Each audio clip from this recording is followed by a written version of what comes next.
Fala, Doc. Eu queria contar o caso de um estudante de medicina. Entendeu? Então, algo que poderia estar facilmente ali na mão dele, mas não estava, né? Então, ele tinha um acesso à informação, mas essa informação, ela precisa também ser direcionada para alguma coisa. Era um cara que dormia super mal, sempre dormiu mal, e isso nunca foi observado ali dentro da faculdade de medicina, porque vocês são testemunhos, né? O Ricardo aqui falou que na faculdade dele realmente é referência nessa área do sono, mas infelizmente não é a realidade Da maior de parte. outras faculdades de medicina Muitas do país. faculdades de medicina, acho Exato. que a regra é essa que Na verdade você é o médico exceção. se forme sem nunca ter visto a medicina do sono. Né? Exato. Sem nem saber talvez que exista. Que exista, né? E é uma área relativamente nova. Então esse cara tinha queda na produção, ele precisava estudar muito mais, e ele ainda tinha um outro fator que colaborava muito, que ele morava a 1h30 da faculdade todos os dias, então ele tinha que entrar no ônibus e pegar isso. E ele só entendeu que isso poderia ser um problema, porque eu acho que o desafio é esse, né? Você começa a achar que aquilo é seu, aquilo faz parte da sua vida. Então, ele roncava, ele ficava cansado, ele tinha problemas de concentração. Teve uma noite que ele dirigiu 2 quilômetros sem perceber, dormiu no trânsito, na sorte que era um retão, não aconteceu nada. Quando ele acordou, já estava 2 quilômetros do último lugar que ele lembrava, né?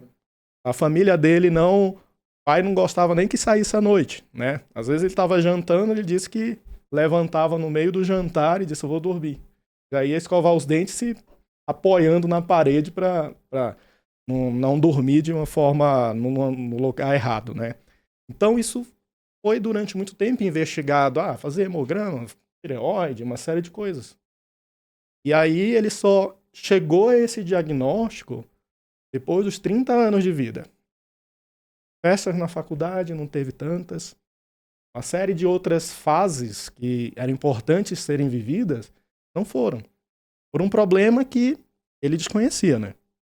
E até que ele chegou ao diagnóstico de uma doença que acomete aí 1 em cada 3 pessoas no Brasil. A apneia obstrutiva do sono. Então, o meu chefe de doutorado, ele sempre fala, né? Olha, pergunta para a pessoa que está do seu lado se ele ronca. Se ele disser que não, pode ser você. Porque é 1 em cada 3, né? Se você perguntou para 2, nenhum ronca, então a chance é que seja você.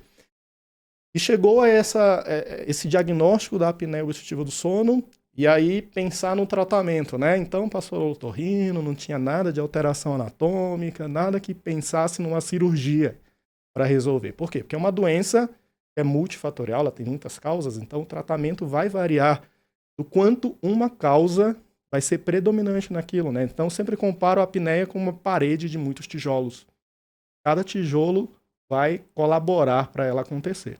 Às vezes tem um tijolo que é maior que o outro. Então a gente precisa entender isso. E no caso desse paciente, a cirurgia não era indicada. E aí sobrou, por ser uma apneia grave, que mexia muito com os índices de saturação durante a noite, aumentava o risco cardiovascular, aquele tratamento com aquele aparelho que as pessoas levam um susto, né, quando fala dele, que é o CPAP, que é uma sigla do inglês, para um aparelho que ele permite que você respire durante o sono. Então, a gente até brinca, né? Diz, agora você só vai respirar com a ajuda de aparelhos durante o sono, né? Então, as pessoas assustam. E muita gente diz, não quero usar isso, eu não vou usar. Tenho 30 anos, e se eu namorar, como é que vai ser? Vou colocar um aparelho ali para dormir com a pessoa que eu estou namorando, como é que vai ser isso, né? Então, o primeiro passo que a gente pensa, que eu sempre converso com os pacientes, é que a indicação do tratamento ela é pela doença.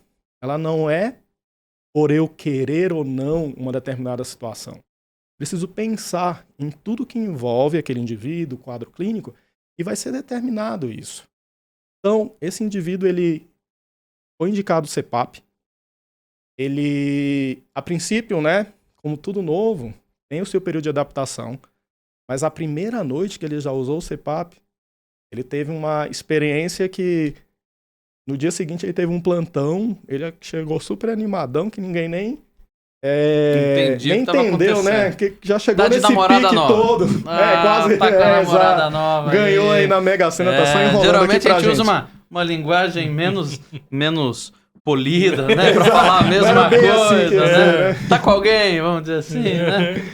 E aí, então, esse caso é para mostrar que o CPAP, ele é independente da idade, quando tem indicação, ele deve ser utilizado. A gente usa óculos, usa aparelho auditivo, a gente usa, se tiver um problema ortopédico, você pode precisar de uma bengala por um período para utilizar, de um apoio. Então, a gente tem que enxergar que o que importa realmente é o que a gente faz na nossa vida e que uma boa noite de sono pode proporcionar.